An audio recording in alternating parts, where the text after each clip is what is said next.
Hi, welcome to Recent Library Reads number 4, the series where I talk about books that I have checked out from the library. This is just a way for me to show my support of libraries and talk about the books I've checked out from them. Some of the books I talk about in this series I do full reviews of, and if I will be doing that, I will try to always do that after the Recent Library Reads video. But a lot of the books I talk about in these videos I don't do full reviews of, so this is a way for me to talk about the books without getting super in-depth in them and making them their own separate video. And a lot of the books that I've been checking out from the library recently are shorter, smaller books. I do feel with a lot of smaller books I may not review them unless I feel like I should. If they're very good or I have a reason to review them, then I will talk about them. Although you could talk about any book, it's just for me, I don't review every book I read. I'd say I review a lot of them. So I'm going to go in alphabetical order by the author's names. So first, we have 3 books in a series. Now there is a 4th one, but I read that one on Libby. I don't think the library had a physical copy of it, so I just read it on Libby. And that is The Pain and the Great One series by Judy Blume. So I read the original last year, which I also checked out from the library. Now the original's from the 70s, and then these books are from the 2000s, so there's quite a gap. The original is more of a shorter picture book that was, I believe, written in verse, and these are a little longer, a little bit more for older readers. They're chapter books. Still not very long though, maybe for like 2nd grade or so, maybe 3rd grade, around that age range. So there is Soupy Saturdays with The Pain and the Great One, Cool Zone with The Pain and the Great One, and Going, Going, Gone with The Pain and the Great One, and the one I read on Libby is Friend or Fiend with The Pain and the Great One. I wanted to read these pretty much just because they're Judy Blume, she's one of my favorite authors. I mean, you can see I have a lot of her books on the shelf. I read more than these. In fact, now that I've read all of these, I have officially read all of her children's books and most of her books. I just haven't read her adult novels. I haven't read her nonfiction. I do want to read the nonfiction stuff. I don't know if I'll want to read the adult stuff. I do want to read In the Unlikely Event, but the other novels, I don't know. Maybe they'll appeal to me someday, but right now I'm not really wanting to read those. But yeah, you can see here, starting here and then going all the way down here, I have a lot of her books, but I've read more than these and these. So while Judy Blume is one of my favorite authors, these books of hers are definitely not my favorites. I don't think they're her best work. Now, I don't think that everything that she wrote ever had to be groundbreaking and amazing. They didn't have to be. She just wanted to write these silly little stories about this brother and sister. She can write whatever she wants. It doesn't have to be amazing or controversial or anything. It could just be whatever. But with that being said, yeah, these books are okay.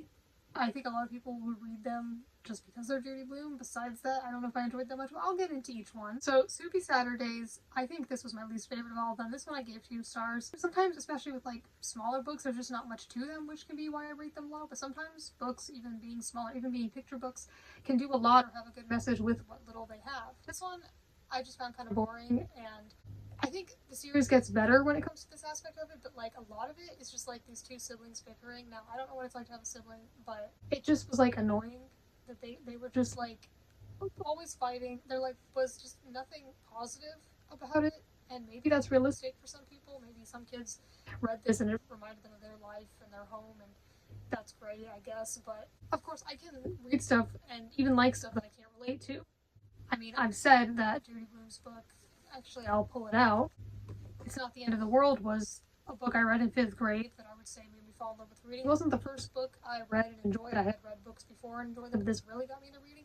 I could not relate to the situation that the main character of this book was in, so I absolutely can read stuff I can't relate to. But yeah, some of the stuff they argued about was just like nonsensical to me, and I get that they're kids, but some of it was just like, I want to care about the characters if I'm reading something, and they were both just kind of unlikable, especially with each other. Now, one of the reasons why I think this one isn't as good is this one is about like weekends. You know, the next one that we're going to get into is about school, so you see them interacting with more people. So that was nice. Instead of their whole personalities, which it felt in this book was pretty much them not getting along and arguing with each other and messing with each other and insulting each other, which seemed to just be the whole premise of this book. Like I said, it doesn't need to have some big message, but it also didn't have much substance to it, in my opinion. It could be a book that a kid could read if they're bored and maybe they'll enjoy it, but for me, it didn't do a whole lot. But I think that reading any book is good, because then I learn what I like and what I don't like in a book. So yeah, I felt there were some unlikable things about the characters. Maybe that was the point. There were just some other little things about the series I didn't like. But yeah, ultimately, I think that, I mean, the title of the series, The Pain and the Great One, kind of just shows you that they're just these siblings that don't get along. But I think there's more to them than that when we get to the second book. It is Cool Zone with The Pain and the Great One. This one I liked more. I think of all the 4, which I'm including the one that I read on Libby. I think I liked this one the most. So for one, I just enjoy school settings. It's familiar, it's nostalgic, it's like, for example, one of the characters like loses a tooth.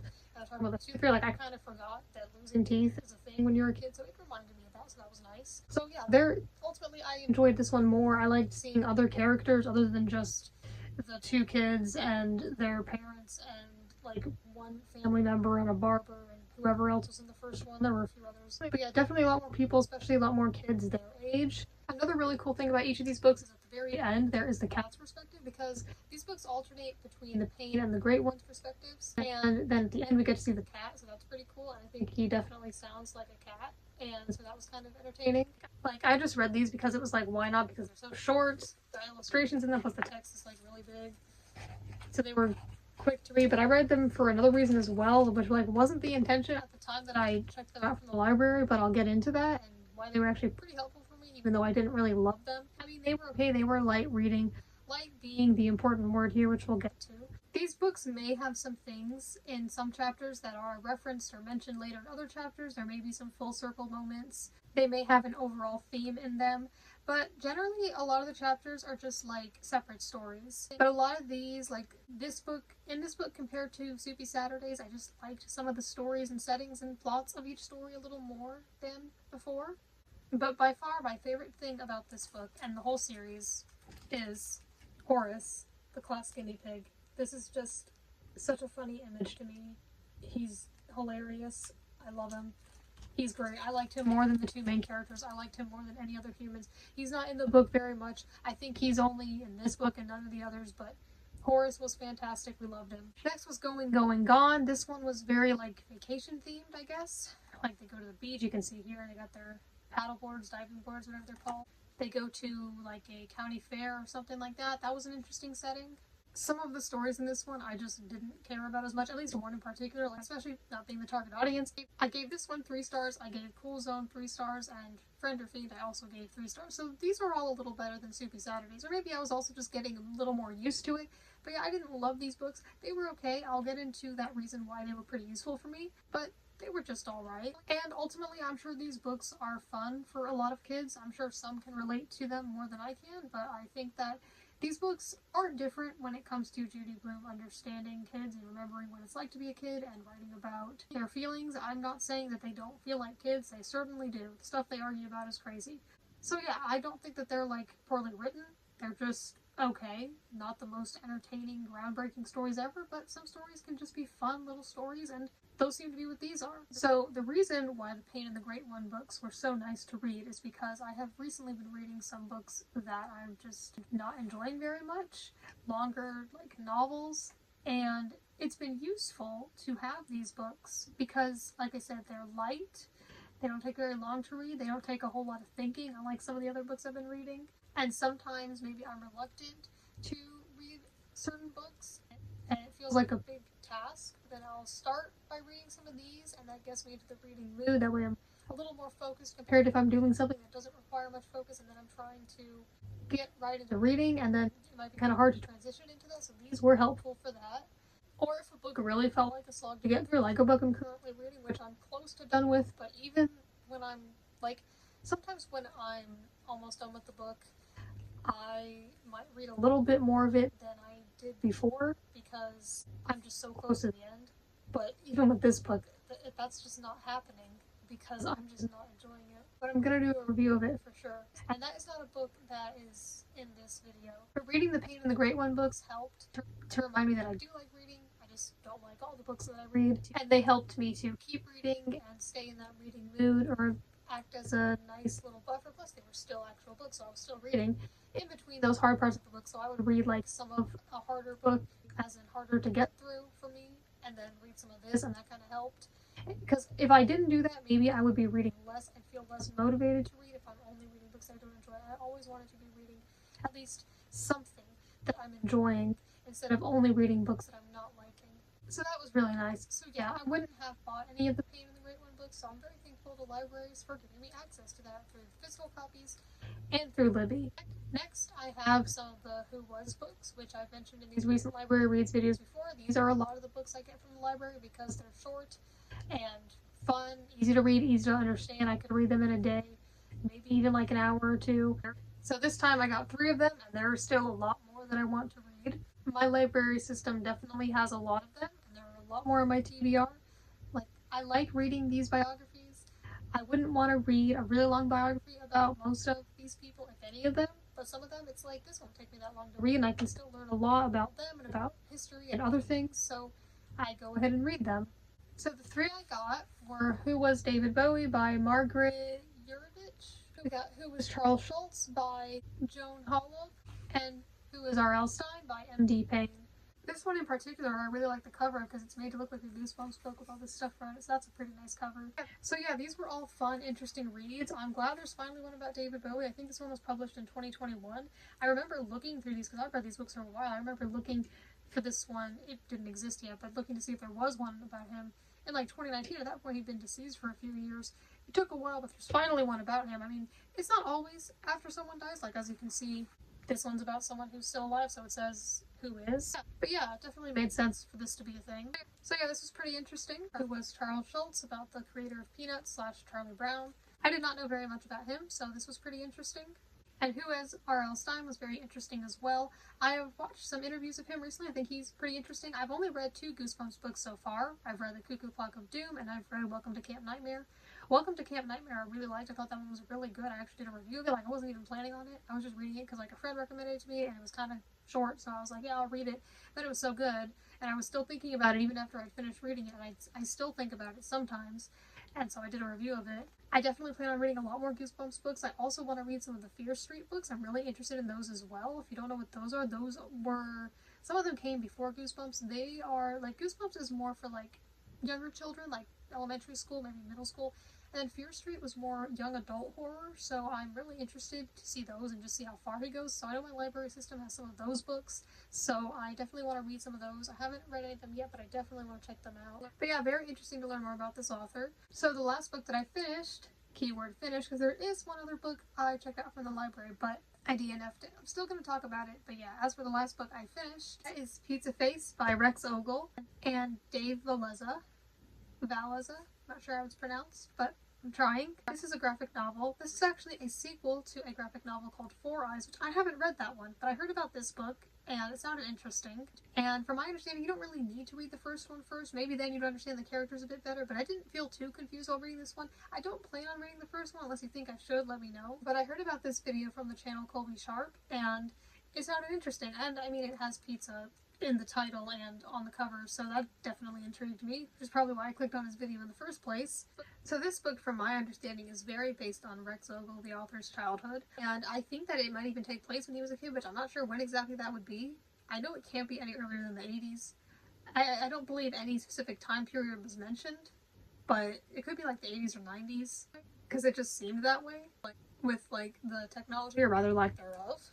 And it's pretty contemporary. It's about this boy who, the character has the same name as the author, so his name is also Rex, and he's called Pizza Face because he has some acne, and that's a name that kids call him because they can be mean. And it's sort of just like about pretty contemporary issues, just him being in middle school and going through puberty and going through these changes in his body that he doesn't like, and trying to navigate his friendships and meeting people at school and his home life. His family doesn't have a lot of money, and I think that the way the book portrayed that was really good. Like, there were all these little things, like they could have just said his family didn't have a lot of money, but instead it showed like a bunch of different ways that applied to them and how that affected them, and I thought that that was done very well. I also thought the art was very nice, and I think that this is just a good book for kids of that age, or even now. I enjoyed it too. Like, it just has so many of those feelings at that age, and about the things that you're going through, and like the social difficulties you can have with people, and the issues you can have at school. I think it has some good messages and lessons, and I think that kids, especially kids that are the age of the main character, could definitely benefit from reading this book. I think a lot of kids could feel really seen and heard by reading this, and I think that they could probably relate and maybe feel a bit inspired and empowered, and I think that'd be great. So now it's time to talk about the other book I checked out from the library along with these books, but this book I DNF'd. Now this is a much bigger book. It's like more of an actual novel. It's a pretty old book too, though, and I'm not sure how to pronounce this author's first name, but I'm gonna try. That is Penguin Island by Anatole France. It's got the author's full name here. So as you can see, this is a much bigger book than the other ones. So as you can see, this is a much bigger book than the other ones I've been talking about in this video, because I don't just get small books from the library. So this book is originally from the 1900s, and when I say that, I mean the decade, not the century, so like somewhere between 1900 and 1910. This specific copy, I think, might be from the 70s. It's pretty big. Now, it looks like a very large book, but honestly, well, I deconnected it, so I can't say it's too easy to read. But like the text, as you can see, like there's a lot of space for margins, so it doesn't cover the whole pages, and a lot of times the chapters would be pretty short. There are also a few illustrations, so it isn't exactly as big as you think. It is still a big, long book, especially compared to these other ones. So yeah, I started reading this one. I DNF'd it on page 114, so I'll show you how far I got into it. So I read this much of it, and just this much. And yeah, I was just not into it. It is very old, and oftentimes older books can be hard to read. Not always though, but I am a bit reluctant to read older books because they can just be hard to read and they can just be really boring. They can really drag on. Although I read Dracula, and that's even older than this book, and I liked that overall. Some of it was definitely boring and definitely dragged on, but overall I enjoyed it. But this book, I don't know if it would have gotten better if I had read it. I was intrigued by the cover. I remember seeing this book at the library in person and seeing this spine, and penguins are my favorite animal, so I was curious about this, especially because it's such an old book. So I thought I was going to be getting this nice story about penguins. Where you can see the cute little penguins on the cover. This cover is misleading. It is about penguins, sort of, so I'll tell you what this book is about.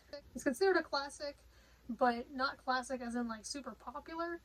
I guess maybe it was probably more popular at the time that it came out, or just around that time. Nowadays, not so much. I mean, enough for the library to have a copy of it, but it's not like a very popular classic. It does say that on the tag here. It's got like these numbers on it. I don't even know what these are. Are these the Dewey Decimal System? Because I've heard of that, but I don't fully know what that is. Like, maybe this copy is just so old that that's what these are, because those other books I got don't have that. Anyway, let's talk about Penguin Island. So, Penguin Island, from what I read of it, was about some old guy. When I say old, I mean like in his 90s old. And he goes to some island, and he finds these penguins, and he baptizes them. And then Heaven, according to the book, is not angry, but very surprised that this has happened. And the people in heaven, including the Lord, are arguing with each other about what to do with the penguins, because like only humans are supposed to be baptized. They decide to turn the penguins into like half penguin, half human. Although, let me show you an illustration, and I'll show you that they did not feel like penguins. Like, that was barely penguin, at least from the one illustration I'm going to show you. Here is one of the so-called penguins. That is a human woman. Like, maybe she looks slightly like a penguin in the face and the colors, but no. So then, now the penguins are living as if they are humans. They build their civilizations, they have taxes and property and things like that. They're being violent with each other, and there's like a dragon that terrorizes them, and yeah, that probably sounds really wild. And it was pretty wild. Now, I guess this is supposed to be satire, but I wasn't even sure like what it was making fun of or what it was promoting. My husband seemed to understand it a bit better when I told him what it was about. He looked up what it was about. Said basically the message is something like, if you give anything sentience, then I don't remember what he said after that. Something basically that they'll behave as humans. Maybe it's a representation of how humans are corrupt, and the penguins became people that had like their wars and all that because they had sentience. I don't really know. Like I said, I don't know if it's mocking religion or in support of it. I don't know if it's, I don't know. Maybe I just don't understand it. I'm sure that there were some overall messages about it and themes about it. Maybe it was making quite the statement, especially back then, but I just did not have the patience for it. It was okay, but especially with the fact that I wasn't actually reading about penguins. And even when they turned into these, like, hybrids, so-called hybrids, the novel still called them penguins. So I would try to imagine them as such, but they basically were not penguins. After a while, I just got kind of tired of it. I was reading another book that I wasn't enjoying, and it became too much, and I was reading this pretty slowly, and it was just, it's not that it's too long, because like I said, I've read older books, and I liked them. It depends on the book, definitely. And I'm not saying that this book had nothing to it, because it clearly was the author trying to express some ideas about something. That maybe some people who read classics all the time, who are like professors, well, they don't have to be a professor, but you know what I mean? People like that, maybe they could understand it a little better. but it's just I'm trying to read a story about penguins, and I get like just someone describing a painting of Mary and Jesus. Yeah, it just wasn't what I was expecting, but I just wanted to give it a try. I actually tried to read this for the 2025 Read Your Bookshelf Challenge that I'm doing, created by Chantel Reads All Day. The prompt for the month of June is birds, and penguins are birds, so I thought I'd read this. This is the first book for that challenge that I have just DNF'd, and at the end of the year, I'll talk about each of the books I read for that challenge, or tried to read in this case. Because of this, though, I definitely will not have completed the challenge. I'm okay with that. I'm still going to try to do it for the rest of the year, but I thought about trying to finish the book for the challenge, but like otherwise I wouldn't have, and I thought about it, and I tried. I had read just that little bit of it, which was still kind of a lot, in about 2 weeks, and it was just going so slow for me. I didn't think it was going to get any better, especially because it goes over like multiple time periods of human history.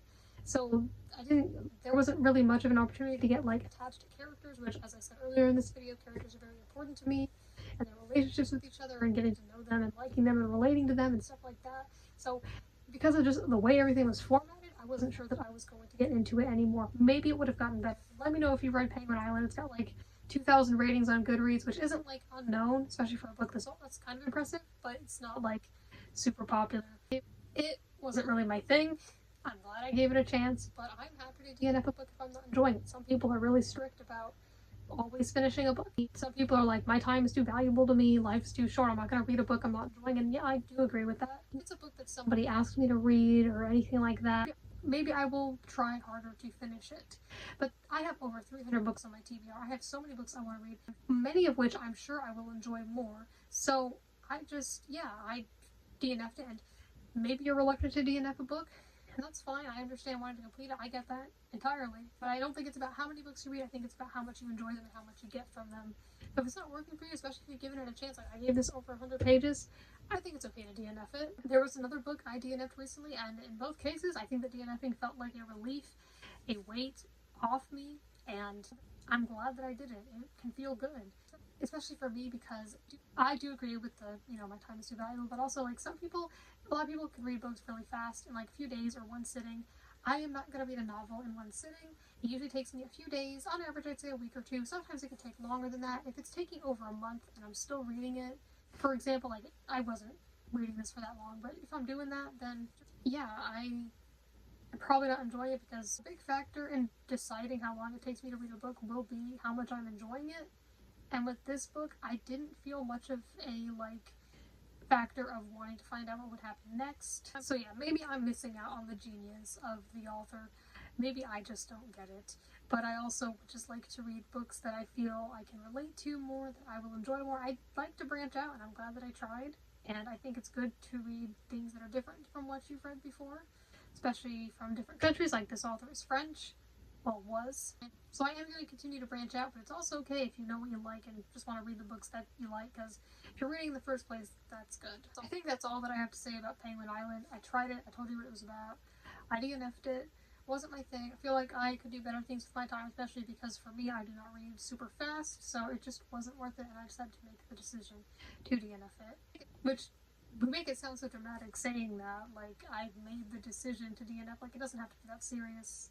I mean, you can talk about it if you want, but you can just stop reading the book if you want. That's okay. But then here's my stack of books that I finished. We can get this out of view. But overall, these were pretty fun to read. This being a graphic novel meant I could read it pretty fast in like 2 days or something. But it was also kind of just interesting. Oh yeah, I guess I should say my rating for the others as well. So all the Who Was books I gave 5 stars. I typically give those books 5 stars. Pizza Face I gave 5 stars. And I personally do not rate books or review them if I have DNF'd them. I see that on Goodreads sometimes, and you can do whatever you want. Personally, I do not do that because I have not finished the book. I do not feel that I can give it a fair judgment. If you're just putting on there that you DNF'd it without giving it a star rating, it's a little different. But I don't do that. I feel like it's unfair because I haven't read the whole thing. Maybe, for example, someone could complain that like a character has a certain flaw. Maybe the whole point of the book is that they're supposed to learn and they improve and they get better, but you wouldn't know because you didn't finish it. Now you can DNF a book if you want. That's just an example. Some books just don't get better. Yeah, I get that. But definitely, I think like don't rate it 1 star and DNF it for something like that. Like maybe the character's supposed to learn, but sometimes yeah, it's just not good, or there's something in it that they really didn't like. or it's just too upsetting or whatever, and that's fine. But yeah, I personally will not rate books that I DNF'd. I will not mark them on Goodreads as read. They will just be removed from my shelves, meaning that they're not on the want to read list, they're not on the read list, they're not on currently reading, they're just gone, like they were never there. It feels kind of weird to DNF a book because I don't do it very often nowadays, but I will do it in the future unless I feel some reason to continue it. Generally, I finish the books I read, but also generally I like the books I read. Penguin Island was very different from what I usually read. So, thank you for watching this video, and soon you will hear about the book I've been mentioning in a few videos that I'm really not enjoying, that I'm almost done with, and you'll hear my thoughts on it.